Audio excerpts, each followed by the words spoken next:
ఇంట్లో బండి ఉంటుంది, ఎడ్లు ఉంటాయి. మరి ఆ ఎడ్లు ఎంతో పనిచేస్తాయి. ఎన్నడన్నా మీ మనసులో ఈ ఎడ్లు ఇంత పనిచేస్తుంది దయ వస్తుందా? చాలా శక్తి. అదొక తపస్సు. మళ్ళీ మనిషి. అందుకొరకే మానవులలో చెడ్డ గుణాలు ఉన్నాయి. మానవుడు ఈ 4 జన్మలు దాటేస్తుండ్రు కాబట్టి ఆ సంస్కారాలు ఉన్నాయి. అయ్యా మానవుడు ఎందుకు చెడ్డవారు? అటువంటి ఆ జన్మలో నుంచి పైకి వచ్చిండు కాబట్టి మానవులనే కుక్కలు, మానవులనే నక్కలు.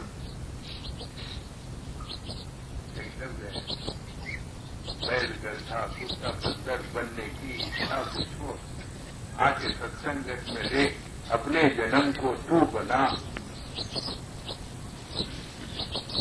మహర్షి మానవులను ఉద్దేశించి ఏం చెప్తున్నారు? అయ్యా ఈ చెడ్డ అలవాట్లు మానుకో. మనమంటాం చూడండి, అరే కుక్కలాగా ఎందుకు మరుగుతున్నావురా?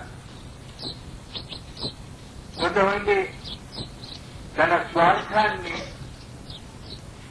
సాధించేటరకు నీవు దానకర్ణుడవయ్యా అని అంటారు. నువ్వు దానకర్ణుడవయ్యా అని స్తుతి చేస్తారు. స్తుతి ఎందుకు చేస్తారు? దానం ఇవ్వాలి.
వదులుకో ఈ అలవాట్లను. కుక్కలాగా మురిగే అలవాటు, శృతి చేసి స్వార్థం సాధించే అలవాటు, ఒకరిని కోపం వచ్చి చీర్చుగా నీకంటారు. కొంతమంది ఏమంటారు, నిన్ను చీర్చుతరా? ఇదే పులి అలవాటు. నేను చీర్చకూడదు, చీర్చి నీ లక్ష్యమును నేను తీర్చుకుంటానంటారు. ఇది ఎవరు? పులి అలవాటు. పులి ఏం చేస్తుంది? అదే చేస్తుంది కదా.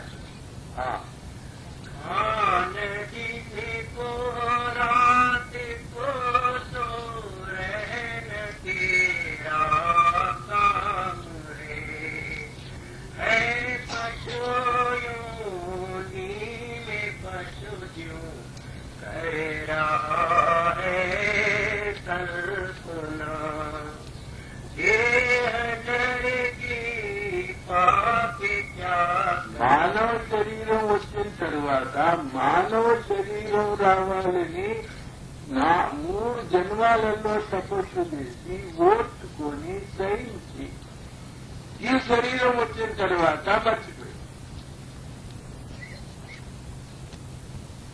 ఈ శరీరం వచ్చిన సంస్కారం ఉంది కదా, ఆ సంస్కారం రాగానే మర్చిపోయి. మరి అదే తపస్సు ఈ 3 జన్మాలలో ఏ తపస్సు మనం చేశామో చాలా శక్తితో ఎంత ఓర్చుకున్నాము. మరి మానవ జన్మలో వచ్చి మీరు ఓర్చుకున్నట్టయితే నర్ కర్ణీ కరేతో నరకా నారాయణ పూజ.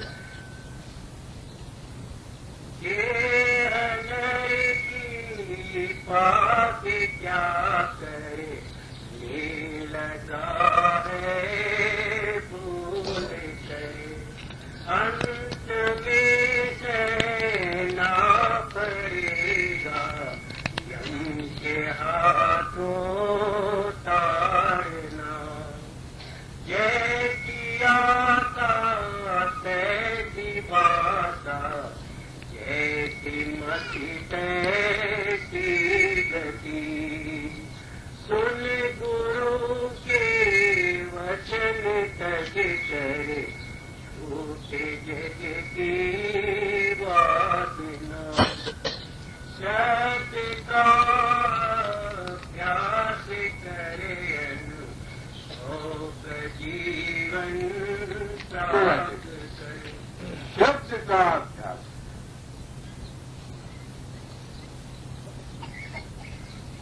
శబ్దం అంటే ఏంటి? శబ్దములో పంచతత్వాలు లీనమై ఉన్నాయి. పృథివీ, జలము, అగ్ని, వాయు, ఆకాశం. ఆకాశమే శబ్దం. ఆకాశమే శబ్దం. ఈ పంచతత్వములు శబ్దంలో లయమై ఉన్నాయి. శబ్దం మన స్థూల శరీరములో ఉంది. శబ్దం సూక్ష్మ శరీరములో ఉంది. శబ్దం కారణ శరీరములో.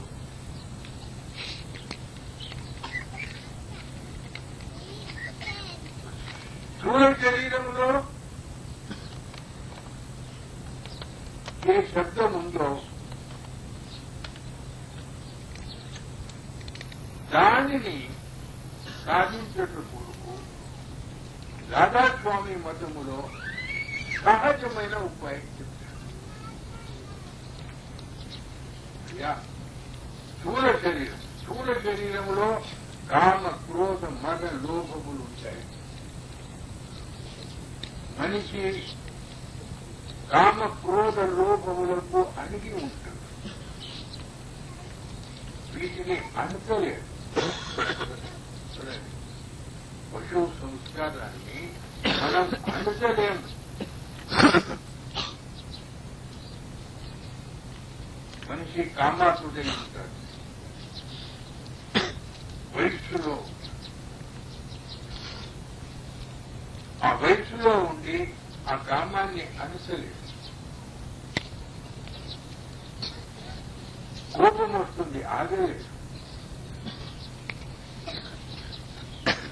ధనాపేక్ష, ధనం కావాలని ఆపేక్ష, లోభం. ధనాపేక్ష ఎక్కువ ఉంటుంది. ఇంత సంపాదించ.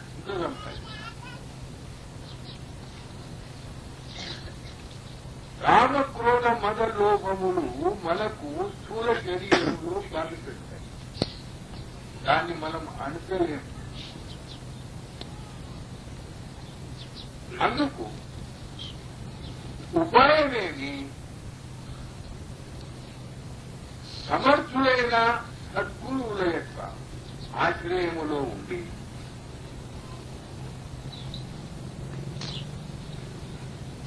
శబ్దములో లయం చేసే యొక్క వీటిని శబ్దములో లయం చేసే యుక్తిని మనం సాధించాలి, తెలుసుకోవాలి. భగవద్గీతలో కృష్ణుడు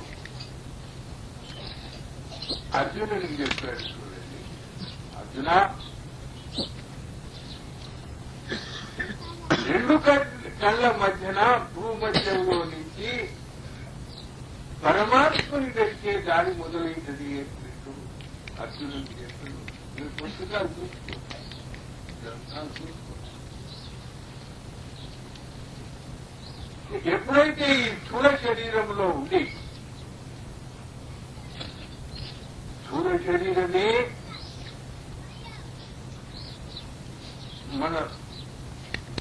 మనకు అసహ్యం. స్థూల శరీరాన్ని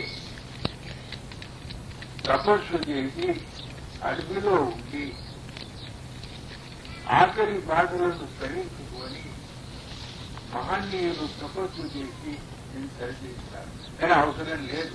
రాధాస్వామి మతంలో మీకు తపస్సు చేసే అవసరం లేదు, గ్రాంథాశ్రమం విడిచే అవసరం లేదు, భార్యా పిల్లలను విడిచే అవసరం లేదు. ఇంట్లో ఉండి సంత్ సుజాన్ వహీ హై జగ్ మే ఘర్ హీ యోగ్ కమానా. ఇంట్లో ఏం చేయాలి? నామస్మరణ భూమధ్యములో కూర్చుండి మనస్సుతో చేయాలి.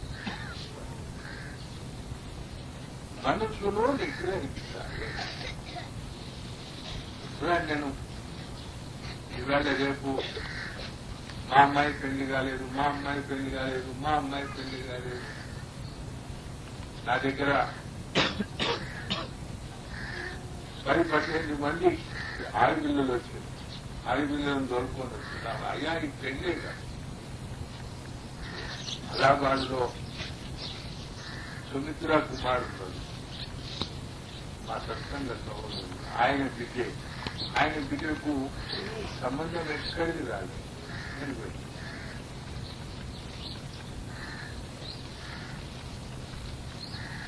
ఆయన చెప్పుకున్నాడు, ఈ బిడ్డ ఉన్నది, లగ్నం కావాలి, ఎక్కడ పోయినా కానీ లగ్నం కాలేదు. ఆ అమ్మాయిని పిలిచి అమ్మా,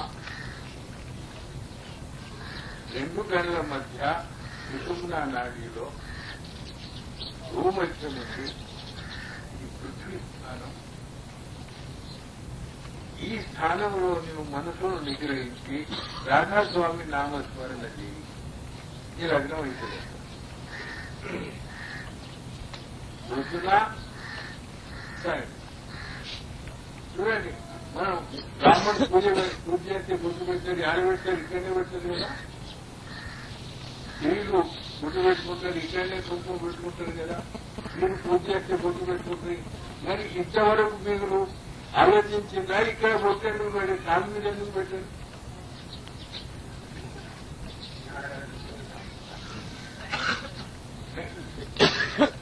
మీరు ఆలోచించిందా? ఈ స్థానం గొప్ప స్థానం. సమస్త శరీరాన్ని ఈ కేంద్రం పైన మనం తూకం చేయొచ్చు. ఎప్పుడైతే రావణ బ్రహ్మ శ్రీరామచంద్రుడు లంక సముద్రాన్ని దాటి ఇక రావణుని పైన యుద్ధం చెయ్యాలి అని కటస్థుగా ఉన్నప్పుడు వానరులు, రాక్షసులు, విభీషణులు అందరూ సమావేశపడి రావణుని పైన రేపు యుద్ధం సాగించాలి అనే వరకు జామవంతుడు అన్నాడు. కాదయ్యా, ఇంకొక అవసరం ఇవ్వండి రావణునికి ఇంకొకసారి ఆలోచించమని అవసరం ఇవ్వండి. జామవంతుడు మహా శ్రీరామచంద్రుడు ఆయన సలహా ఒప్పుకొని ఎవరిని పంపాలి అంటే అంగదుడిని పంపాలి. అంగదుడు పోయి రావణ సభలో పోయి రావణాసుడు పెద్ద సింహాసనంపై కూర్చున్నాడు. అంగదుడు ఏం చేసిండు? తన తోకతో పెద్ద ఆసనం చేసి రావణుడి కంటే ఒక గజం ఎక్కువ రావణుడి కూర్చున్నాడు.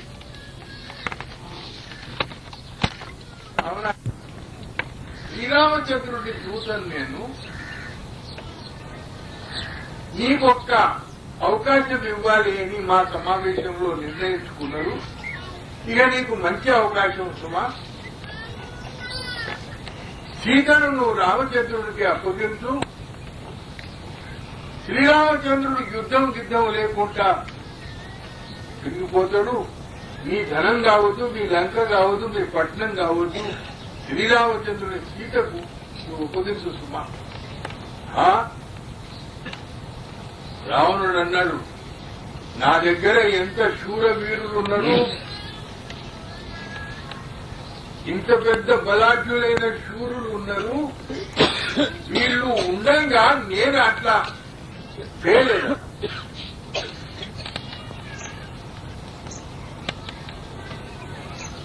అంగదుడు అన్నాడు, అయ్యా బలాఢ్యులు శూరులు వీరులు ఉన్నారు, పరాక్రమవంతులు ఉన్నారని అంటావు కదా, సరే పరీక్షిస్తాం. ఇగో నేను నా కుడికాలి యొక్క పెద్ద నేలును పృథ్వీ పైన మోపుతాను. నీ సభలో ఉండే పరాక్రమవంతులు శూరులు వీరులు దాన్ని అదిలించవచ్చు. అంగదుడు భూమధ్యం పైన మనసు నిగ్రహించి పాదమును మోపాడు. మీకు కథ చెప్పతలేని రహస్యం చెప్తున్నా, మీకు రహస్యం చెప్తున్నా. రావణ సభలో ఎంతమంది ప్రయత్నం చేసిండ్రు, జంకలే. ఆఖరికి రావణుడు తానే దిగి వస్తున్నాడు. అంగదుడు అనుకున్నాడు వీడు బలాఢ్యుడు. అంగదుడు ఏమన్నాడు, రావణ నేను సాధారణంగా మర్కటుణ్ణి నా కాళ్లు పట్టేటందుకు ఎందుకు వస్తున్నావయ్యా, అక్కడ శ్రీరామచంద్రుడు ఉన్నాడు, ఆయన కాళ్లు పట్టుకోమని.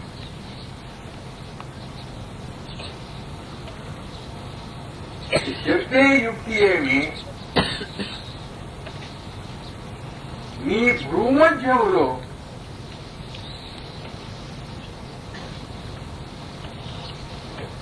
మనస్సును నిగ్రహించే యొక్క అద్భుతమైన శక్తి ఇది పొట్టు పెట్టేదే కాదు. పొద్దుందాకా మీరు ఏ పనులు చేస్తారో దాని సంస్కారాలు భూమధ్యం పైన వచ్చాయి. ఈ సంస్కారాలే మీ మనస్సులో ఉండి విచారాలలో మారిపోతాయి. విచారం సంకల్పంలో మారిపోతుంది. అందువరకే పెద్దలు చెప్తారు, మంచి సహవాసములో ఉండాలి, మంచి సాంగత్యంలో ఉండాలని పెద్దలు చెప్తారు. ఎందుకు చెప్తారు? ఆ సంస్కారాలు పడకుండా. దీని విషయం పరమదయాళ్ మహారాజ్ సత్సంగంలో చెప్పిండు. ఒక నిదర్శనం చెప్తా. ఆయన స్నేహితుడు పోలీస్ సూపరింటెండెంట్. పరమదయాళ్ మహారాజ్ స్నేహితుడు ఉత్తరప్రదేశంలో పోలీస్ సూపరింటెండెంట్.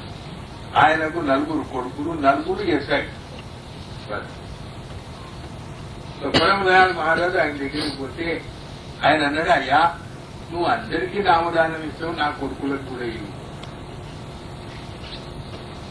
నా పెద్ద కొడుకు ఇది మొదలు, నువ్వు అందరికీ ఇస్తావు, ఇంత దగ్గర ఉన్నావు, నాకు స్నేహితుడు, మరి నా కొడుకులకు నామదానం ఎందుకు ఇవ్వవు అని చాలా బలత్కారం చేసి, నేను ఇవ్వ చూడు, నా పైన మాట్లాడుతూ నేను ఇస్తా, మళ్ళీ ఏమన్నా అయితే నన్ను అనొచ్చు. ఏమైతే ఏం కాదు. ఈ సబ్ ఇన్స్పెక్టర్లు ఉంటారు చూడండి, వాళ్ళకి తిట్టే అలవాట్లు బాగుంది. మాటనే తిట్టుతూనే మాట్లాడతారు, పొద్దుందాకా తిట్టే. ఒక పిల్లవాడు పెద్ద పిల్లవాడిని పిలిచి నామదానం ఇచ్చాడు. విరాటం అవ్యాకృతం హిరణ్య గర్భం. విరాటం మన శరీరం, అవ్యాకృతం మన మనసు, హిరణ్య గర్భం మన ఆత్మ. ఈ స్థానములో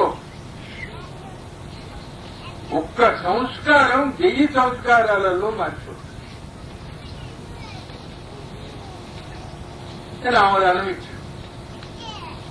నామదానం ఇచ్చి సాధన మొదలుపెట్టింది.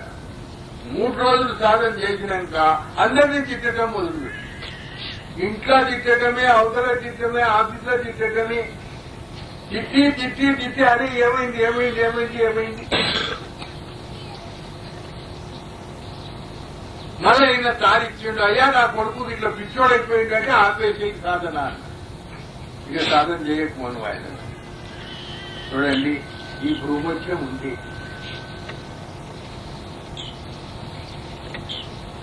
అందుకొరకే ఇక్కడ ఏం చేయాలి? ఒక్క గంట అర్ధ గంట నామస్మరణ చేయాలి. నామస్మరణ ఒక మహాపురుషుని యొక్క ధ్యానంతో చేయాలి. నామస్మరణ ధ్యానం లేని కాదు. ఆ నామస్మరణ ధ్యానం మీరు చేసినట్టయితే పృథ్వీకి చేసినట్టయితే, నేను అదే చెప్పినా కదా, అప్పుడు ఇండియాలో పోయి 10 సుమిత్రా కుమార్ బిడ్డకి అదే చెప్పినా. నేను పోయి ధామ్, అలహాబాద్ నుంచి ధామ్ పోయినా, ధామ్ పోయే వరకు అమ్మాయి నిశ్చయం అయిపోయింది, లగ్నం వివాహం కొరకు వచ్చేందుకు అయిపోయింది అని వారు చెప్పింది. ఆయన అక్కడే ఆయన లేనప్పుడు.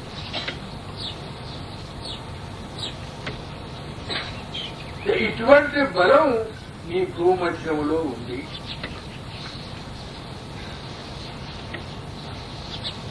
యుక్తితోనే మీరు నామస్మరణ చేసి, ధ్యానం చేసి, దీని బిడ్డ సాధించినట్లయితే రోగ నివారణ, ఎవరైతే సాధన చేస్తారో వాళ్లకు రోగాలున్నా గాని రోగ నివారణ కూడా జరుగుతుంది. కోరికలు ఫలిస్తాయి, సంకల్పాలు ఫలిస్తాయి. దాని తర్వాత మృత్యు భయం కూడా లేదు. మన దగ్గర అంటారు చూడండి, ఇక్కడ లేదు, ఈ కాలం కలియుగం ఇది. ద్వాపర యుగంలో, త్రేతాయుగంలో కొన్ని నిదర్శనాలు దొరుకుతాయి. మనిషి ఉత్తరాయణంలో ప్రాణం విడుస్తాడు. ఉత్తరాయణము, దక్షిణాయనం అంటారు చూడండి. ఇప్పుడు సంక్రాంతి పడ్డది, అప్పుడేమొస్తుంది?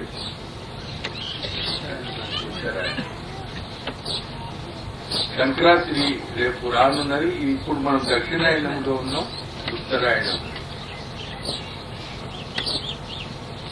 ఉత్తరాయణం అంటే ఏది? ఇది బ్రహ్మాండం యొక్క ఉత్తరాయణం. ఇది సంక్రాంతికి వచ్చేది బ్రహ్మాండం ఉత్తరాయణం. మనకు ఉత్తరాయణం ఏది? ఎవరి ప్రాణాలైతే ఊర్ధముఖంగా వెళ్లిపోతాయో అది ఉత్తరాయణం. ఎవరి ప్రాణాలైతే కింది నుంచి వెళ్లిపోతాయో, కళ్ళల్లో నుంచి, చెవులలో నుంచి, ముక్కులో నుంచి, నోటిలో నుంచి వెళ్లిపోతాయో అది దక్షిణాయనం. ఇక్కడ అంతా దక్షిణాయనమే ఉంది. అశాంత జీవనంలో నేను చూసిన మట్టుకు అంతా దక్షిణాయనమే. త్రేతాయుగంలో భీష్మాచార్యుండే, గౌరవ పాండవులలో భీష్మాచారి, భీష్మ పితామహ, అస్కలిత బ్రహ్మచారి. ఆయన ఉత్తరాయణం నుంచి వెళ్లిపోయింది. ఉత్తరాయణములో, దక్షిణాయనములో ప్రాణాలు పోతున్నాయి అనగానే జాగ్రత్త పడ్డాడు. 6 నెలలు ఆ బాణాల పైన నిద్రించి సాధన చేసి ఉత్తరాయణములో ప్రాణం ఇచ్చాడు. 6 నెలల దాకా ప్రాణాన్ని ఆపుకున్నాడు. పరీక్షత్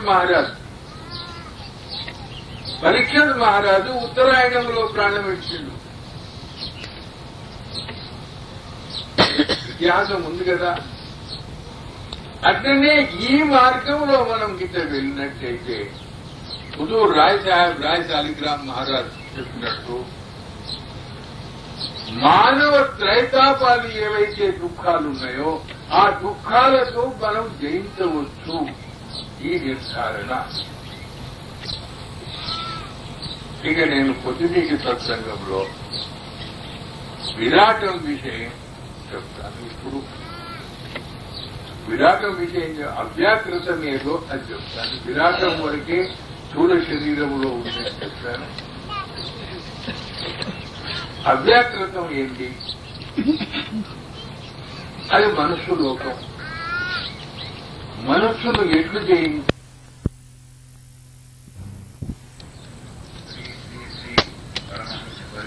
ఆచార్యులు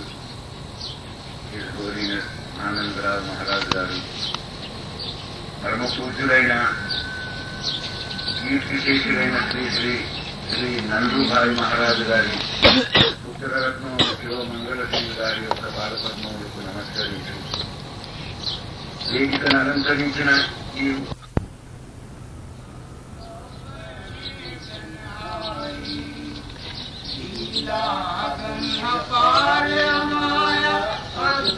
क्या कोई जाने, ऋषि मुनि योगी पार न पावे, ज्ञानी नहीं पहचाने। अगुण सगुण के मध्य विराजे, नहीं ब्रह्मा नहीं माया, रूप अरूप के वरे परे, नहीं प्रकाश नहीं छाया। में व्याप्त तुम्हारी सत्ता, सदा सत्य के पारा, धनवानी की ఆయన ముకుంద మహారాణి యొక్క మంచి మొట్టమొదటి శ్లోకంలో శ్రీకృష్ణ పరంధామ నాగేచరణండి వందే ముకుందమరవిందరాయ సాక్ష్యం కుందేందు జంకు దర్శనం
కొన్ని అంగాలను ఇక తారీఫ్ చేస్తున్నాడు.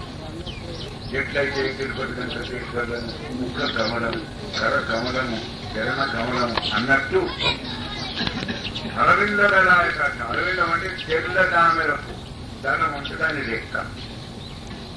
తెల్ల తామెర పువ్వు రెక్కలున్నట్టు నీ కళ్ళున్నాయి. గుడి కళ్ళు, మెల్ల కళ్ళు, ఇట్లా అట్లా లేకుండా మాటి కళ్ళు ఆగ్యం కానీ కళ్ళు చూసే ప్రకారమే ఆనందం. సాధారణంగా మీరందరూ చూడబోతారు, పిల్లలు పిల్లగాన్ని లేదా పిల్లగాన్ని పిల్లని చూడబోతే కాంగేస్తుంది, చూస్తారు కదా. ఆయన కళ్ళు అట్లా తెల్ల తామెర పువ్వు రెక్కలు అటువంటి మహాశోభావంతమైన కళ్ళు. అట్లా కళ్ళ తర్వాత తిరుగుగా పండ్ల అయ్యాకి పండెట్టుండే వందే ముకుంద బలవిందరాయ సాధ్యం ముందేందు శంకు దర్శనం శిశుగోపవేశం. ఎట్లంటే మధ్య మొక్కల దండనేన శంకుల యొక్క సిల్సిలాగా పెడితే కొన్ని జాగ్రత్తలు కొన్ని దుకాణంలో పోతే బోర్డు దుకాణంలో పోతే ఒక్క లైన్ గా సట్టు చదివేస్తారు. ఓటి ఓటి ఓటి ఓటి కానీ డబ్బలు కానీ ఒక్క లైన్ పెడతారు. అట్లే ఈ పండ్ల వరుస లేకున్నదో మధ్య మొక్కల దండ వరుసగానే ఉన్నది. కోటి పళ్ళు, పాసు పళ్ళు, మనకి పళ్ళు, వేడి పళ్ళు, పాసు ఇంత లేకుండా మాటి ముత్యాల వరుస ఉన్నట్టే ఉన్నది. ఇక ఈ ప్రపంచమంతా ఒక నాటక రంగం. మనమంతా కొంతసేపు ఒక పాత్ర పెట్టే భాగవతులలో ఒక భూటంగా ఉంటారు, మన రాజు వేషం వేస్తారు, రాణి వేషం వేస్తారు, రంగు వేషం వేస్తారు, భారతీయ ఇస్తే ఒక్కొక్కరికి ఒక్కొక్క పాత్ర. దీనికి షేక్స్పియర్ ఏం చెప్తుండో all the world is a stage.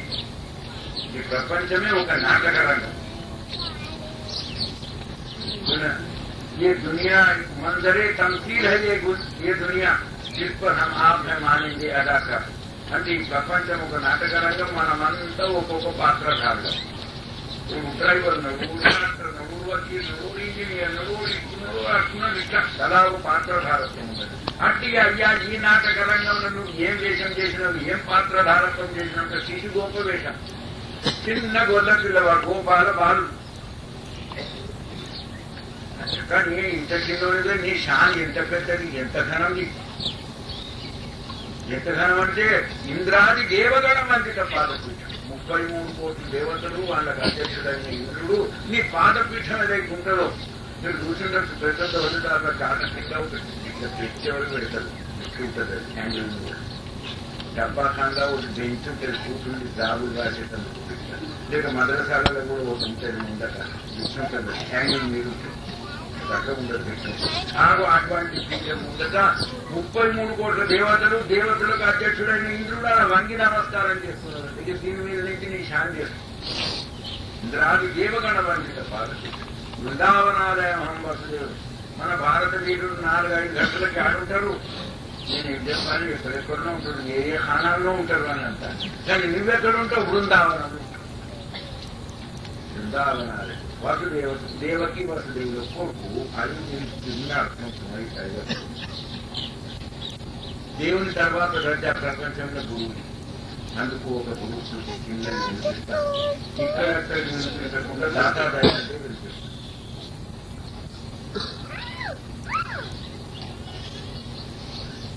तेरी निगाह करम ये दाता दयाल हो जाए, इंतहाई मुखलिस भी मुतमर्रिल हो जाए. గురుదేవా నీ యొక్క కృప దయగల దృష్టి అంటే చూపుని ఉంటే మీరు పేదవాడు గరీబ్ గారు కూడా వాడు శ్రీమంతుడు అయిపోతాడు. ఎట్లా కాగితం మీద మొహర్ పడ్డదంటే కరెన్సీ నోట్ అయిపోతుంది. కాగితం మీద పైసా కాదు కానీ 100 రూపాయలు మొహర్ పడ్డదంటే 100 రూపాయలు. वकील भी मोहर पटदे मुन्सिपल सेशन जज हाईकोर्ट जज high court chief justice supreme court जज सुप्रीम कोर्ट चीफ जस्टिस वकीले वाके 30 सिंहासन కొట్టింది, 50 सिंहासन కొట్టింది. ఏమున్నదంటే భాగ్యం ఫలిత తర్వాత నాకు విజ్ఞానం చెప్పవుతుంది. నేను ఎప్పటికీ హోదాల సముద్రంలో దిగుతుంటాం కనుక వాడేమో పెద్ద ఖాళీ వీడేమో తక్కువ ఖాళీ కాదు. కానీ అదృష్టం ఉన్నది ఆడుతున్నది అదృష్టం లేదు. మళ్ళా దిగి ఎల్లవాడు ఇచ్చిపెట్టినట్టు మళ్ళా తిరిగి రావచ్చు. మీరే తిరుగుతూనే ఉంటారు. అందుకు यही निगाह करम है दाता दयाल हो जाए, निहायत मुफ्लिस मुतमव्विल हो जाए, श्रीमत रहे. यहाँ तक उस बुरे नुकसान का तसव्वुर और एक सांस नसीब बहार हो जाए. నువ్వు ఒక అరల మంచి మొగిలి పువ్వు కింద తెచ్చి పెడితే గంధం వాసన వస్తుంది. ఆరాధంటే ఊదుపత్తికి ఒక అరల పెడితే ఒక ఇంట్లో పెడితే ఆడదాకా వాసన వస్తుంది. ఇప్పుడు అన్ని అసలు డూప్లికేట్ ఊదుపత్తి వేస్తున్నాయి. మా ఇంటికంటే చూపించేటప్పుడు ఒకటి ఇచ్చే ఒకటి అట్లా కాదు. మంచి అట్లగే ఈ హృదయ మందిరం లోపల నీ ముఖ కమలం అనే యొక్క పుష్పరాజం ఉన్నది అంటే ఈ ఉచ్ఛ్వాస నిశ్వాసలు ఏదైతే కార్బన్ డైఆక్సైడ్ ఖరీదు గంధ బర్బు వస్తుందో దుర్వాసన అదంత సుగంధపూరితమైపోయింది. నసీమె బహార్ షమీమె బహార్ సుగంధపూరితమైన వారి తరంగాలు వచ్చినప్పుడు ఏమది నీ యొక్క ముఖ కమలము అంటే ఏమది వచ్చిన గురువు గారు ఆ గురువు చెప్పినట్టు నడుస్తే నడవకపోతే ఏం లేదు. మందు మంచిదే కానీ అన్ని అవపత్యాలు మందంతా చీదనే అందుకు జहाँ तक बुरे लोग साथ हर एक सांस नसीब बहाल हो गया। वो बार भी जो तेरी चरण कमल क्यों से उठे तो अब रहमते परवरदिगार हो जाए। सूरी गाली तूफान గాలి వస్తే మామిడికాయ రాలిపోతాయి, వడ్లు రాలిపోతాయి, రేకులు ఎగిరిపోతాయి, గుడిజలని తోగలుగుతాయి. కానీ ఎప్పుడైతే ఆ తుఫాన్ గాలిని చరణ కమలంలోను అందుకొని వస్తుందో దాని యొక్క విషగుణాలు దూరమై అమృతతుల్యమైపోతాయి. ఎండిపోయే పొలాలు మన వలన మన మంచిగా అయిపోతాయి. ఆ మంచి దాని వలన పైరగాలి అయ్యి సొంతలు మంచిగా వాళ్ళు. అందుకు ఆ గాలి అట్లా మారిపోవాలి. నీ యొక్క చరణకమలను అంటుకుంటా పోయినట్టు अगर जो तेरी चरण कमल की इजाजत दे दे उतर के चांद से आजमदार हो जाए न आखिरी तुलका అంటే గురుదేవా నీ యొక్క దివ్య సమాధి మేము పోయేస్తున్నాం. మా పూజ్య గురుదేవుల యొక్క కృప వలన అక్కడక్కడ బనారసు వారి యొక్క దివ్య సమాధి దగ్గర కూర్చున్నాము. అక్కడ స్వచ్ఛందమైన హిందీ అన్నదానం అనేది వజ్రదానం అనేది. అయితే రవీశ్వరుడు కొంచెం దీన్ని పెద్దగా చేసి బహుళంగా విస్తరించి చెప్తున్నాడు. ఈ చంద్రుడు అష్టమి నవమి దశమి అమాస పూర్ణమా నౌకరి పెద్ద కష్టమైన నౌకరి ఒక్కటే నౌకరి కాదు. అదానం చెదరాల నౌకరి ఒక్కటి ఉంటుంది. ఎక్కడికి మీరు కూడా ఉండదు. కానీ ఇప్పుడు పోలీసు ఉండదు కానీ పట్నం సదర్ బస్ ఇంకో డ్రైవర్ అది వానికి వారంది ప్రోగ్రామ్ ఏం చేస్తారు. కానీ అందులో ఒక హుకుం ఏముంటుంది, హోదాదారు చెప్పినట్టున్నాడు. నిజాం సాగర్ పోయేది ఉన్నది కానీ నల్గొండ అక్కడ విమానం నాకు దరఖాస్తు ఇస్తే నల్గొండ పోమంటే నల్గొండ పోవాలి, బీజాపురం పోమంటే పోవాలి, చంద్రపూర్ పోమంటే పోవాలి. ఇంకా లేదు. అట్లగే ఈ ఏ తర్తీవు నౌకరు 4 గంటలు పోవాలి, కోసం 8 గంటలు పోవాలి. ఇట్లా కింద మీద నౌకరితోని 2-3 నుంచి చంద్రుడి నౌకరు చేసి చేసి చేసి టంగైపోయింది. ఇది బాగలేదు, నాకు ఇది మంచిగా అనిపించలేదు. నేను ఒక ఫకీర్ చంద్ మహారాజ్. చంద్రుడు అంటే నా పేరున్నది, మళ్ళీ ఆయన ఫకీర్ ఉన్నది, 2 ఉన్నాయి. ఫకీర్ అంటే ఈ విషయాలు కాదు, అడుక్కొని పైసలు అడుక్కొని బియ్యం అడుక్కొని అన్ని గజాయి దాటి పరిసరాలు కానీ వీళ్ళు ఫకీరు మొలుపుకురు వీళ్ళు బంధంగారు. వీళ్ళకైతే పుణ్యం లేదు. ఫకీర్ అంటే నేను చెప్పాను చెప్తా. అదొక అటువంటి ఫకీర్ చెప్తా. దాతాదయ దివ్య సమాధి దగ్గర నేను సమాధి దీపం అయ్యి నా వెలుతురు నా చిన్న ప్రకాశం వెదజల్లుతా అని కోరికతో ఉన్నాడు. కానీ నీ ఆజ్ఞ రీతి వచ్చేటట్టు లేవు అని నేను చిన్న అతిశయుక్తి చెప్తుడు కానీ బల మంచిగా అదర్శ తేలి చరణ కమల్ జాగ్రత్త ఉత్తర్ के नाम फिर आधे मजार हो जाए. गुरु ब्रह्म गुरु विष्णु गुरु देवो महेश्वरा गुरु साक्षात గురువు యొక్క చర్చా దర్శనం ఉన్నది. దాని పాయింట్ మీద నేను ఇంకో పాటు చెప్తాను. ఇప్పుడు మాత్రం ఇండియాలో రేపటిది చాలా మంది కూడా ఖాయిష్ చేసిండ్రు. వాళ్ళ ఖాయిష్ ప్రకారం అపవిత్రమైన ఆహారము దాని యొక్క ఫలితం. ఈ పాయింట్ మీద కొన్ని నేను దాని గురించి ఏం చెప్పలేను. కోర్చున్నాను, మీరు నన్ను కోప్పడినా నన్ను ఓడినా నాకు ఇనామి ఇచ్చిన ఈ 2 బహుళ మంచిగా మీరు పొగిడిన 2 నాకు సమానం. తప్పనాడు లేకపోతే నీ గృహ ప్రవేశం కొడుకు పట్టణంలో వల్ల కట్టిండ్రు అన్నా పచ్చడి అయ్యా నీకు బేరంలో 10 రూపాయలు చుట్టుపోయినాయంట అన్నా కానీ ఫలానా చుట్టకూడదు 116 ఉంటే దవాఖానలో చచ్చిపోయినట్ట దక్షిణము సంగతి తెచ్చి ఇచ్చాడు. నువ్వు నాకు ఏం చేసినా కాదు, నేను ఉన్నట్టు చెప్తాను. కొంచెం చేరున్నాయి కానీ నిజమైన సంగతి.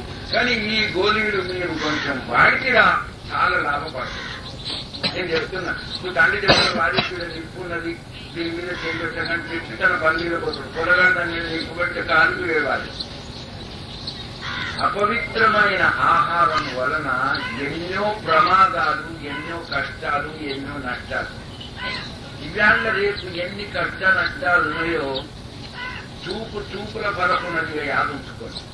ఎట్లా ఒక మెకానిక్ ఉంటాడు, ఒక మోటార్ తప్పుడు విధంగానే చెప్తాడు. ఒక మెకానిక్ రేడియోలో ఏం ఖరాబ్ ఉన్నది వాడు కొంచెం గిట్ల చూడంగానే చెప్తాడు. ఒక డాక్టర్ ఉంటాడు, రోగి రాగానే రూపాయల ఆఖాన తెలిసిపోతుంది. ఇక ఇది చూసి ఇది ఇట్లా పెట్టి చూసి రక్త పరీక్ష, మూత్ర పరీక్ష చేసే కానీ ఇంకెక్కువ తెలుస్తుంది. అయితే వాడు చెయ్యంగా అట్లా అయితే అట్లే ఇప్పుడు మహనీయులు ఏం చెప్తున్నారు, దీనికి చిన్న 2-3 ఉదాహరణలు. అపవిత్రమైన ఆహారం వచ్చడానికి ఫలం ఒక అర్ర మంచిగా శుభ్రంగా ఉన్నది, అందులో సదర్పాయ ఖాన్ అయ్యి ఒక చెంబడానికి నీళ్లు ఆ తటాలు ఇచ్చి పట్టి అయితే ఇప్పుడు కరిగేటందుకు 2 బకెట్లు 3 బకెట్ల నీళ్ళు కావాలి, ఫినాయిల్ కావాలి, లేకుంటే అంతా వాసన సదర్పాయ నీళ్ళు. దాని వలన గంట పిండెడు పాలలో గింత అంత పేట లేక నీ మనబడే జరంత ఉత్తమోషుడు లేక పిచ్చోడి కొంచెం అంటే ఏడుందంటారు. ఇక ఆ పాలు గురుదేవుల పాద పూజ కా, రుద్ర అభిషేకం కా, తీర్థం కా, త్యాగ దేనికి బట్టి అయిపోయింది వరుస పోయింది. అట్లే మన పవిత్రమైన ఆహారము వస్తువుల లోపల అపవిత్రమైన వస్తువు పడ్డదంటారు తెలుసు. इवाल రేపు पवित्रता अपवित्रता लेकर जो भी हो, बेवगान का हो, बेवसील लोगों का हो, मुंह मरे लोगों का हो, गरीबों का हो, अनाथों का हो, किसी का भी हो, होना पड़ता ఈ రుగ్మత వలన దేవత ఇంటింట రోగాలు, ఇంటింట ఝగడాలు, ఇంటింట పరేషాలు. ఎందుకంటే జైసా అన్న వైసా పాటి చెప్పిండు. ఎటువంటి ఆహారం ఉంటుందో అటువంటి మనసు తయారై ఒక్క బుక్క అపవిత్రమైనది నువ్వు తీసివా 40 దినాలు నీవు చేసిన ప్రయత్నము, ప్రార్థన, ఆరాధన, అభ్యాసము, దానము, పూజలు, యాత్ర అనేస్తున్నాయి. ఎట్లా అయ్యా ఇదెట్లా చెప్పింది. సంవత్సరం 100 రూపాయల నోటు ఉన్నది, మంచిగా ఉన్నది, కొత్తగా. కానీ దాని నంబరు మీరు చూసేటట్టు అదాలత్లా పోటీగా టికెట్లను కొట్టే టికెట్ ఉంటుంది. తక్కువ కొట్టేయడం వల్ల పోకపడుతుంది. మీరు చూసేదో చూడలేదు, చూడకపోతే చూడండి. లేకుంటే కాగితాలను ఒక జాగ్రత్త చేసేటందుకు ఇట్లా కొట్టేయడం వల్ల పొక్కపడితే పొక్కల నుంచి దారం పెట్టి ఆ కాగితాలన్నీ ఇస్తారు కడతారు. అయితే నువ్వు 100 రూపాయల నోటు నంబర్ లేక దాంట్లో లేకో కళను తీసుకొని ఇట్లా పొక్క కొట్టు నంబర్ను కానీ దస్తాదంటారు. ఇక 100 రూపాయలు పోయిందా? ఆ ఒక్క పొక్కబడి నంబర్ గాని లేక దర్శకత పోతే పోయిందనో. ఈ నువ్వు 40 దినాలు చేసి నువ్వు ఏ పుణ్యం సంపాదించినవో 100 రూపాయల నోటును అది ఆ ఒక్క అపవిత్రమైన బుక్క పడ్డలేక పొక్కబడినట్టు. ఇది నేను చెప్పింది కాదు, మహనీయులకు అమృత వాక్యం. దుర్మార్గమైన సంపాదన వలన ఇంత ఇప్పుడు నేను సాధారణంగా పోయి అయ్యా ఆనందంగా ఉన్నా, నీ కాదు ముక్తా నాకెక్కడ ఆనందము. ఆ త్యాగాడికి నా ఊరుకుడు పుష్కల పోతారు త్యాగాలు చేసేటందుకు బియ్యము ఎటు మారినా ఉడికే. లేక చేపలు తెచ్చి నీళ్ల మీద నుంచి ఇంతలో తెచ్చి మంచి జాగల పరుపు మీద పెట్టిన దానికి మాత్రం తల పరిశానే ఉన్నది. మాకి ఆ పడ్డది అంటే నీళ్లలో సరఫరాయిస్తున్నది. అట్టిగే 100 రూపాయలు పరేషాన్, 500 పరేషాన్, 1000 పరేషాన్, 2000 పరేషాన్, సెక్టర్ ఫ్యాక్టరీ పరేషాన్, సినిమా ఉన్నోడు పరేషాన్, చీఫ్ మినిస్టర్ పరేషాన్, ప్రైమ్ మినిస్టర్ పరేషాన్, ఇంకా కలెక్టర్ పరేషాన్, మినిస్టర్ పరేషాన్, అందరు పరేషాన్. ఇబ్బంది అడుగులేదు పరేషాన్ ఉన్నాడు. అంటే నీకేం పరేషాన్ వచ్చింది? నీకు ఇంత ద్రవ్యం ఉన్నదో ఏం తక్కువ చూసేటందుకు ఉన్నది మహారాజ్. అది చూసుకొని మొదల పట్టుకయ్యాడు. ఏందాము నిజాం సాగర్ ఉన్నది యజమాని ధోరణి పట్టణంలో ఉంటా. నిజాం సాగర్ నేను చేసేటట్లేదు, నేను తాగేటట్లేదు, ఇంకోటి పోసేటట్టు తెచ్చామంటే లారీకి ఖర్చు పెడితే 7 రూపాయలకు లీటర్ నీళ్ళు వస్తాయి. 7 రూపాయలకు నెలకొక నల్లనే వస్తుంది నాకు. ఏందాము నిజాం సాగర్ ధోరణి అందరు సలాలు పెట్టారు. అన్నట్టు 100 మంది కొడుకులు ఒక్కడన్నా చింటివాడిని ఆయన అంటే అడగడు. ఇంకదే లేకుంటే లేకుంటే నీకు ఒకరెక్క చూపిస్తాంట మొగడు మొగడు ఏదో చెప్తున్నారు. అంత కౌరవులోనే మళ్ళీ ద్రౌపది ఇచ్చేటోడికి చిన్నవాడైనా నా బుక్క కంటే నీ బుక్క మొదలని చూడుకో. అందుకు ఇట్లా ఎన్నున్నారు. ఇలా సారి దునియా దుఃఖి మీరు ఒక మాటకి పది గమ్మత్ దానివే దునియా మహము. అంటే ఎవడైతే ప్రపంచము కావాలి, నాకు అది కావాలి, ఇది కావాలి, వాని ఆశ ఇక బలిదారమే. ఈ ఎన్నడూ కథం బలి దక్షిణాలే దారం కథం అదివల దాకా నడుస్తూనే ఉంటుంది అన్నమాట. అయితే వాడు దానివే దునియా మహము అంటే వాడు సుఖి. దానివే ఉహ్వా మర్దు. నేను మంచి పని చేస్తా, యజ్ఞం చేస్తా, నాకు స్వర్గము, రంభలు, ఊర్వశులు, తెలిసిన మేనక తిరోత్తములతో ఆనందిస్తా, పండసార తాగుతా, పండు తింటా, ఆడ అట్టున్నది, స్వర్గంలో ఇట్లున్నది, సుఖపడతా అంట అనుకున్నోడు మద్దూరు అంటే కైకి. నేను కట్టెలు చేస్తున్నా కైకింది దేవుని ఒక జారం పెడుతున్నా, నేను ఇది చేసినా కట్టి ఇక రూపాయి ఇస్తున్నా నాకు చింతపడుతుంది, నాకు వెళ్ళండి అన్నట్టు నీ తాలిబే ఉక్బా జహే మద్దు తాలిబే మౌలా మద్దు. ఆనందం వానికి సుఖ దుఃఖాలు సమానమే. అయితే అపవిత్రమైన ఆహారము అది గంట క్రింద పనిచేస్తుంది. 100 రూపాయల నోట్ మన పక్కన. హజరత్ ఇబ్రాహీం అర్థం అంటే ఒక చక్రవర్తి. ఆయన ఒకనాడు షికారుకు పోయిండు. ఆయన సైన్యము అడవిని ఎక్కడికి వెళ్ళిపోయింది. ఆయన తోదప్పి శికారుణ్యంగా మారుణ్యం ఆయనకి ఇవ్వడా వస్తున్నాయి కదా తోడుకుంటాం. దేనికంగా ఒక శిలా దొరుకుతుంది. శిలా దొరుకుతుంది ఒక బీజ శిలా, గోల్కొండ శిల, మెదక్ శిల, దుర్గం ఫోర్ట్. ఆ శిలాకు పోయిపోయారు కదా. శిలా ఉన్నప్పుడు ఎవరన్నా పిల్లలారో నీ ఇంతగాడు ఎవరైనా ఉంటే నన్ను గౌరవిస్తారు కదా. అక్కడంటే అక్కడ ఆ శిల చూస్తే అది ఉదిరా శిల అంటే దానికి శిలాలు ఎవరు ఆవాలు లేదు. విడిచిపెట్టిన ఇంట్లోనే అనుకో. మెదక్ శిల ఎట్టున్నది, బీదర్ శిల ఎట్టున్నది అట్లా రాజులు ఉంది. ఆబాద్ ఉంటేనేమో ఆ మాట వేరే. అడేమున్నది బీదర్ శిలగా బీజాపురం శిలని ఎన్నో శిలాలు చూసినా ఆబాద్ లేదు, బర్బాదు లేదు, ఎప్పుడు లేడు. ఇట్లా చూసేటప్పుడు కదా. అక్కడ ఏమైంది గమ్మత్తు, ఆయన పరీక్షనేమో ఆయన ఘడియనేమో ఆడ ఒక బిందె నిండా అసలు ఫీల్గా రావాలి. మనం చూసేటప్పుడు అంటే బిందె నిండా అసలు ఫీల్ తిరగడం వాళ్ళ విచారం మారింది. ఇక చూసే ఎందుకంటే రాజు పోసేటట్టు లేకపోయి ఇక్కడక్కడ చూసేవాడు. ఓ దూరం మన కట్టెలు ఇక రంపంతో పోస్తున్నాడు, చెక్కలు పోస్తున్నాడు. ఆరాకట్టి వాడిని వినిపించాడు. ఏ ఊరిది ఫలాలు, ఏ దిలా ఫలాలు. ఇది నాదే రాజ్యం, నేను ఈ దేశానికి రాజును. వీడ బిందె ఉన్నది అక్కడ ఫీల్ అయిందా, ఇవి తీసుకొని పక్కడాన్నారు. వాళ్ళని బట్టి ఆఖ్యతైతే వ్యతిరేకం లేదు. కానీ ఒక్క మాట నేను మనవి చేయాలన్నా నా ప్రాణం. నేను అगर मेरी जहाँ बख्शी हो तुम ये अर्ज करने की दरखास्त करूंगा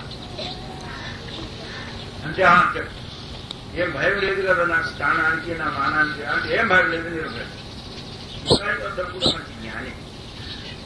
వాడు అన్నాడు, దొర నేను 40 ఏళ్ల నుంచి ఇటో ఒకటి నడుస్తున్నా.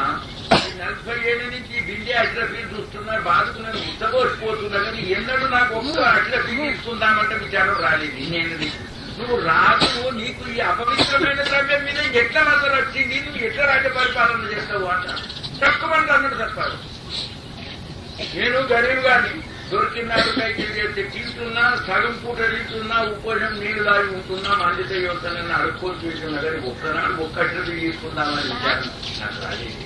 నువ్వు చూడగానే ఈత బిందె ఎత్తుకపోతా అంటే అపవిత్రమైన ద్రవ్యము ఎంత విచారం అంటే ఎంత చక్రవర్తితనం చేస్తావు. నీ రాజ్యంలో శాంతి సమాధానం చేస్తుంటాడు. ఇక దీని మీద నుంచి లంచాలు తీసుకునేటో, నువ్వు జాతి నోట్లు కొట్టేటో, నువ్వు బ్లాక్ మార్కెట్కి కొట్టేటో నువ్వు తెలిసిందా. మీరు ఏమనుకున్నవారు నేను నిజమని చెప్తాను. మా ఊరు అవుతాను. ఆయన దగ్గరికి నేను కూర్చొని మాటనే పాత నంబర్ అడ్డ. ఎందుకు పెట్టలేదు అంటే ఆ సంఘటన దొరాని కాలు మొత్తం అడ్డ పెట్టినా అందరితో చూస్తూ అంటే నేను ఎందుకు కలిపే ఉంటే సూర్యుడు తక్కువ ఉంటే నేనేం లాభంగా కష్టపోయేటట్టున్నదా అని అట్టిగే ఉంచిన. దాంతో కూర్చొని తీసుకుపోయి ఆడి వెళ్ళగల మా సీట్ సార్ అడ్డే రేటు ఉన్నదో 2 సేర్లు ఉన్నారు. అలాగే మా దగ్గర కాదుందని 4 సేర్లకు అడ్డ ఉన్నది. ఒక్కొక్క జాగ్రత్త అవుతుంది. నేనంటే చేటు నువ్వు ఇంత పెద్ద లక్షాధికారి, నాకు ఇది రంది లేదు. నా మీద 800 రూపాయలు ఎక్కువ. కానీ నాకు ఇది రంది ఉన్నది. ఫలాని సేటు అడ్డ కూడా దొంగ అడ్డ అంటే నాకు ఇది భరించరాదా. జ్వరాన్ని కాళ్ళు మొక్క కుసుమల ఆటలు గిట్టిగా ఉంటాయి అనబట్టి కుసుమల ఆటలు గిట్టిగా ఉంటాయి. అంటే మన చేతులే ఈ అడ్డతోడు బట్టలు ఇస్తా, బియ్యం ఇస్తా, ఇంకేమన్నా ఇస్తా తీసుకుంటాం. ఎట్లుంటుందో దాన్ని దాంట్లో వేరేది అంటే 6 రూపాయలకి 100 పైసలు, దీనికి 50 పైసలు, దీనికి 80 పైసలు, దీనికి 100 పైసలు కాదు చేటు. ఈ అడ్డా నిన్ను ఒక నార్మల కొడతాను. నేను చెప్పిన కొన్ని దినాలకి వాళ్ళు వచ్చిండు గిరఫ్తార్ చేసేటోళ్ళు. ఈయన ఎన్నో సంతుల సక్కరి, నూనె డబ్బాలు, మన పిఎఫ్ సంతులు రెడ్ హ్యాండ్ పట్టిండ్రు సార్. 1,00,000 రూపాయలు ఖర్చు ఇక కొట్టిండ్రంటే అందరు ఇక కొట్టి అందరు అన్నారు మానవుల మన్ను పోసిండు 2,00,000 పాడైపోదు అంటే నేను అబద్ధం చెప్తలేను, పరాక్షం చెప్తలేను, నేను వదిలిగా దండగా పిటాయించి ఉన్నట్టు చెప్తున్నా. ఎవరి కోపం రాని రూపాయలు 2 రూపాయలు నేను అప్పుడే చెప్పినా చేటు నువ్వు ఎడ ఇప్పుడే వలకొట్టు. ఇది వలకొట్టకపోతే నీ అదృష్టాన్ని వలకొడతాడు. ఇది నువ్వు ఇప్పుడు వలకొడుతుంది మంచిది, ఇప్పుడు వలకొట్టకపోతే నీ అదృష్టాన్ని వలకొడతాడు. నువ్వు మాట సంపాదించుంటే ఆటతో 1000 రూపాయలు, కానీ ఇవాళ మాత్రం 1,00,000 ఖర్చు అయింది చేరుతాయి. అంత పోయి ఇక క్యాన్సర్ అయిపోయింది. ఎంతో పెద్ద పరిచయం. అందుకు మजबूर है इंसान तेरी नेकी बनी नहीं छुट्टी कभी सब देख रहा होगा. కానీ కొంచెం మోడల్ ఇందిరాగాంధీని కొట్టిన ముఖతమ ఇంకా నడుస్తున్నారు. అప్పుడే కొట్టినప్పుడు మహాత్మా గాంధీని కొట్టిన ముఖతమ కూడా 3 ఏళ్ల దాకా నడిచింది. ఆత్మచరణ్ సర్కార్ ఐపీఎస్ ట్రయల్ మెజిస్ట్రేట్ అంటే దర్యాప్తు చేసే విచారణ న్యాయాధీశుల దగ్గర 300 సభల భయాన్నిచ్చింది. ఆ కారణాలకు పాల్గొన్నారు. అంటే దేవుడు అప్పుడే దానికి శిక్ష ఇయ్యడు. కొన్ని ఇట్లున్నాయి అప్పుడే శిక్ష ఉన్నది, కొన్నింటికేమో తాత్పర్యం శిక్ష ఉన్నది. అప్పుడే శిక్ష ఉన్నది. నిప్పు మీద చేయి పెట్టంగానే 100 రూపాయల నోటు ఏమైనా ఆ సెకండ్కే కాలిపోతుంది. ఇక 6 నెలల దాకా ఇంతదాకా చేయలేదు. కానీ ఒక పంట అక్కినావు, నువ్వు దానికి నీళ్లు పెట్టవు, ఎరువు పోయవు. ఆ 6 నెలలు 4 నెలల తర్వాత గింజల చేయి తక్కువ. నువ్వు చదువు చెయ్యవు, నా కళ్ళు కొడతాంటూ ఆ నా కళ్ళు అయితే నేను దొరకబడతాడు అడిగేట దాకా మళ్ళీ తలకు పెరిగి కొన్నేమో తాత్పర్యం వచ్చింది. అతి ఈ అపవిత్రమైన ద్రవ్యము తల్లిదండ్రి జీవన వడిస్తే దాని లాభం ఉన్నది. తల్లిదండ్రి జీవన ఎవడు వడవడో వారికి అప్పుడే నచ్చదు. భగవంతుడు దాన్ని ఆలస్యం చేయడిగా పౌడర్ బరఫ్ మీద చేయి పెట్టాగానే చల్లగా ఉంటాడు. 6 నెలల నాటికి చల్వ రాదండి, అప్పుడే వస్తుంది. అందుకు అపవిత్రమైన ద్రవ్యం తీసుకోక పవిత్రమైన ద్రవ్యం తీసుకున్నట్టయితే నేడు ఈ ప్రపంచంగా ఖచ్చితంగా మన భారతదేశంగా ఇప్పుడు ఏమనుకున్నవారు ఉన్నాయని మొదలే చెప్పిన చేతి గోళీలు మంచిది. పార్లమెంట్ ఉన్న మా జోన్కాడు కూడా బేపాడి పట్టి సుమారు 1000 మంది పార్లమెంట్ ఉండదు. 1000 మంది పార్లమెంట్ వస్తే ఆ పాలలో నీరే కలుపుతామంటారు. నీళ్ళు కలిపి ఏం చేస్తారు? రూపాయికి 2 రూపాయలు సంపాదించారు, 2 రూపాయలు 7 రూపాయలు తాగిపో. నేనంటే ఈ తాగకుండా వీళ్ళ కలపకుండా మంచిగా ఉంటుంది. గురుదేవుల వెంబడి మేము ఇక్కడికి పోయినాం. ఎక్కడికి? వేములవాడకు పోయినాము, ధర్మపురికి కూడా. ధర్మపురి నరసింహస్వామి ఆడ స్నానం చేసేట్టు ఒక పాలు ఆగమంటే పాలు చూసి అమ్మాయి నీకు కలవలేదు కదంటే అని కాదు మొత్తం మాకే గోదావరి మాకు నీళ్ళకేం తక్కువ. నాకే మీకు భయం లేదా? నరసింహస్వామి భయం లేదా? ప్రహ్లాదం తండ్రిని మసాలా తీసేడు, మీ మసాలా తీసేడు. మాకు ఎప్పటికి ఉంటాడు మా మసాలా తీయడానికి. జీడికి దిగింది కాదు అంటే పుణ్యము పాపము ఏమీ లేకుండా నిర్భయులైపోయింది. అందుకు అపవిత్రమైన ద్రవ్యం నుంచి అది ఎన్నో రూపంలో మీకు పాపం ఏదైతే ఉన్నదో, ఇప్పుడు ఒక ఎలుక ఉన్నదో ఒక అగలు ఎక్కడ పొక్క ఉంటే కనిపించి పోతే అంటాడు. ఈ అపవిత్రమైన ద్రవ్యంతో నీకు వేయబడతాడు. బీమారి, పరేషాని, కవిరాలు, సహసహ ఉత్కన్న అడిగా నీకు ఆత్మ శాంతి, సమాధానం, యథార్థము, ఆనందము. నీ కాదు వస్తే అదే అన్ని ఉన్నాయి కానీ అదే లేదంటున్నారు. అందుకు మనకు నిజమైన శాంతి కావాలి, నిజమైన ఆరోగ్యం కావాలి. ఇప్పుడే గురుదేవుడు చెప్తున్నారు, రోగాలు కొన్ని కారణాల వలన కొన్ని పూర్వజన్మ వ్యాధి రూపేణ వర్తది. మందులంటే ఈ కాలంలో మందులకి ఏమడిగేది ఉన్నది. ఎటువంటి మందులు తయారైనాయి. కానీ మరి ఉస్మానియా దవాఖానా ఇచ్చే కొన్ని క్రీములు పోతూనే ఉన్నాయి. బరాబర్ ఏ దినం తప్పదు. కొంతమంది ఆరోగ్యవంతులు కూడా అయిపోతున్నారు, అయిపోలేనంటే కాదు. కానీ ఒక్క మందు నుంచే మనిషి బతకడు. అట్లయితే ఏ శ్రీమంతుడు కావకుండే కాదు, అందులోకేం కరువు. కానీ అట్ట కాదు, దాని ఉంటాడు కనుక పవిత్రమైన ఆహారం కొని పవిత్రమైన పవిత్రమైన రక్తం తయారవుతుంది, పవిత్రమైన రక్తంతో పవిత్రమైన మేధస్సు తయారవుతుంది, పవిత్రమైన మేధస్సుతో పవిత్రమైన విచారం వస్తుంది, పవిత్రమైన విచారం పవిత్ర స్థానానికి లేక ఆ క్రియకు తీసుకుపోతుంది, ఆ పవిత్రమైన క్రియ పవిత్రమైన ఫలం ఇస్తుంటుంది. క్రియాదృష్టి ఇప్పుడు మీరు అందరూ పవిత్రుడు కనుక మీరు ఈడు దాకా వచ్చారు, మీరు రాక మీరు యాన్న కూర్చుంటే మేమన్నా జబర్దస్తిగా కూర్చుంటే వారంటే ఆయన గిరఫ్తారు చేసుకొని తీసుకుపోయి చేసుకుని అదాలత వారంటే మీ పరిశుద్ధ ఆత్మ ఇక్కడికి మీకు మిమ్మల్ని ముందుకొచ్చి మీకు మంచి వచ్చిందా. ఇక ఇంకోటి స్వాతి నక్షత్రంలో మానబడతాడు ఊరుకుంటూ పోయినా మీరు ఇప్పుడు రొట్టె వేయగానే దించేస్తాం కదా, రొట్టె వేసుడు కాగానే దించే ఊరుకుంటుంది, దాని మీదకి మన తురుకు పడితే ఎగిరిపోతుంది. మోరీలో పడితే మోరీ నీళ్ళై, పాషాణలో పడితే పాషాణ నీళ్ళై, ఉప్పు నీళ్ళ బాయిలో పడితే ఉప్పు అయి, థియేటర్లో పడితే ముత్యం చిప్పలగిన పడితే 6 నెలలు మూతారు. అదే మీరంతా ముత్యం చిప్పలు వచ్చింది మహనీయుల యొక్క అమృత వాక్కు అనే యొక్క చిరుకులు వస్తున్నాయి. మీరంతా దీన్ని కాపాడుకుంటే అవి అన్ని ముత్యాలు, ఇవి లేకుంటే ఎక్కడెక్కడ పోతే అవి ముత్యాలు కాకుండా నేను ఇవ్వరు చెప్పినట్టు టైం అయిపోయింది కనుక ఇంకా 4 సెకండ్ల నుంచి రూపాయలు చాలా అయిపోయింది. ఇంకా బారాలు ఇక్కడ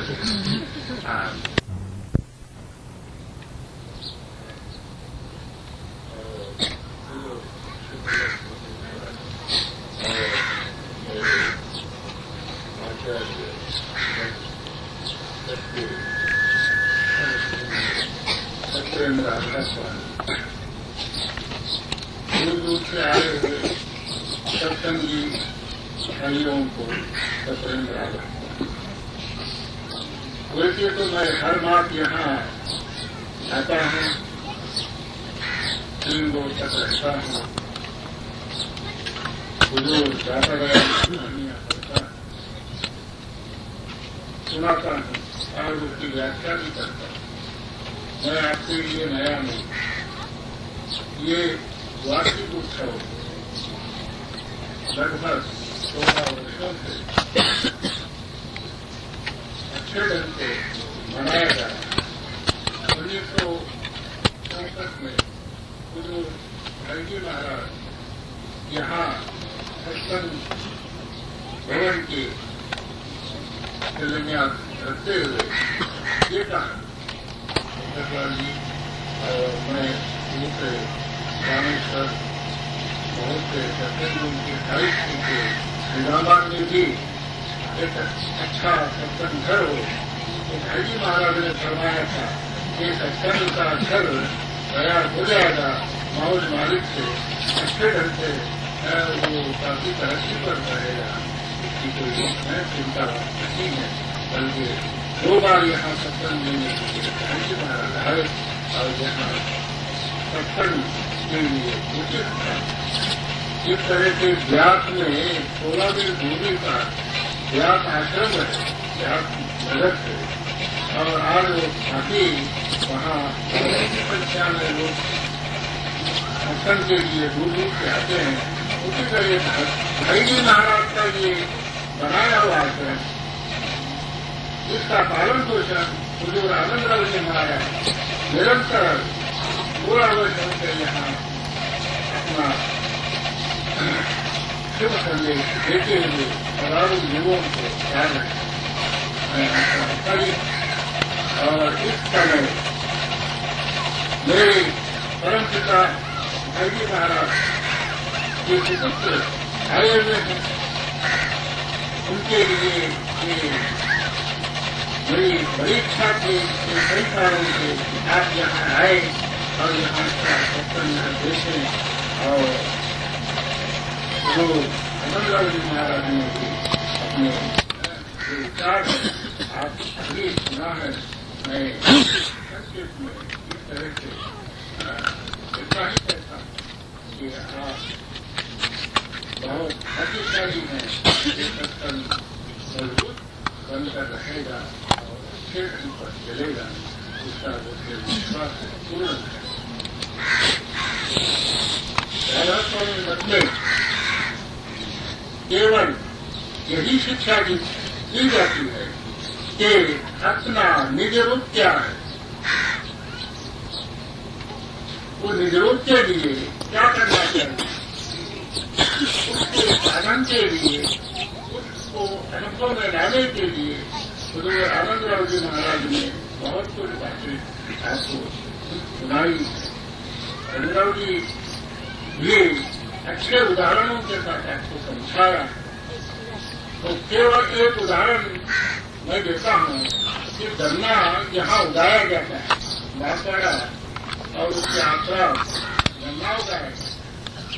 गन्ना एक वो बीज बोने के बाद उसकी सेवा करते हैं, उसको अच्छे ढंग पर विधि के साथ उसको धोया जाता है, दंड को, और उसको यथा तरह ताजा किया जाता है, खाद भी दिया जाता है, उसकी सेवा करते हैं और एक लकड़ी के जैसा वो तैयार हो जाता है।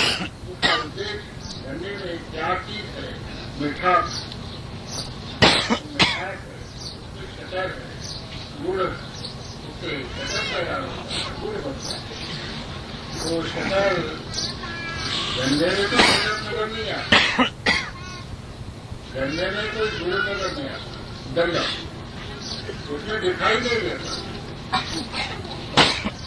लेकिन गन्ना जब अपने रूप को बदल देता है तो गुड़ भी तैयार हो जाता है, शक्कर भी बन जाता है और उसका स्वाद हमको मिलता है, हम उसका अनुभव करते हैं। इस तरह से अपना निज रूप जो है उसको यदि आप अनुभव में लाना चाहते हैं तो सदगुरु के संगत में रहिए, सदगुरु के अमृत वचनों का पालन कीजिए। कथनी से करनी भली अपने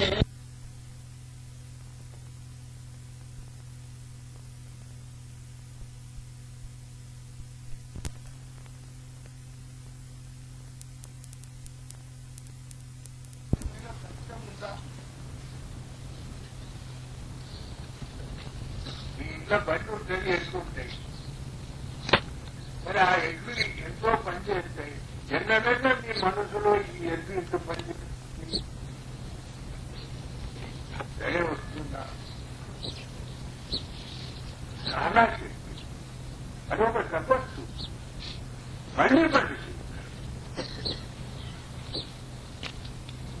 అందువలకే మానవులలో చెడ్డ గుణాలు ఉన్నాయి.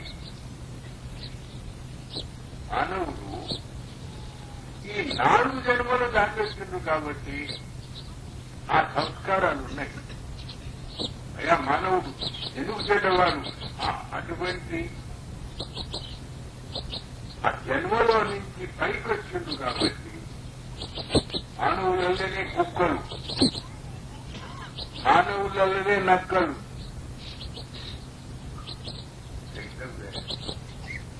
बैल गधा कुत्ता बंदर बनने की इच्छा कुछ हो, आके सत्संगत में रे अपने जन्म को तू बना। మహర్షి మానవులను ఉద్దేశించి ఏం చెప్తున్నారు? అయ్యా ఈ చెడ్డ అలవాట్లు మానుకో. మనమంటాం చూడండి, అరే కుక్కలాగా ఎందుకు మరుగుతున్నావురా? కొంతమంది తన స్వార్థాన్ని సాధించే కొరకు నీవు దాన కరుణుడవయ్యా అని అంటారు. నువ్వు దాన కరుణుడవయ్యా అని స్తుతి చేస్తారు. స్తుతి ఎందుకు చేస్తారు? దానం ఇవ్వలేదు.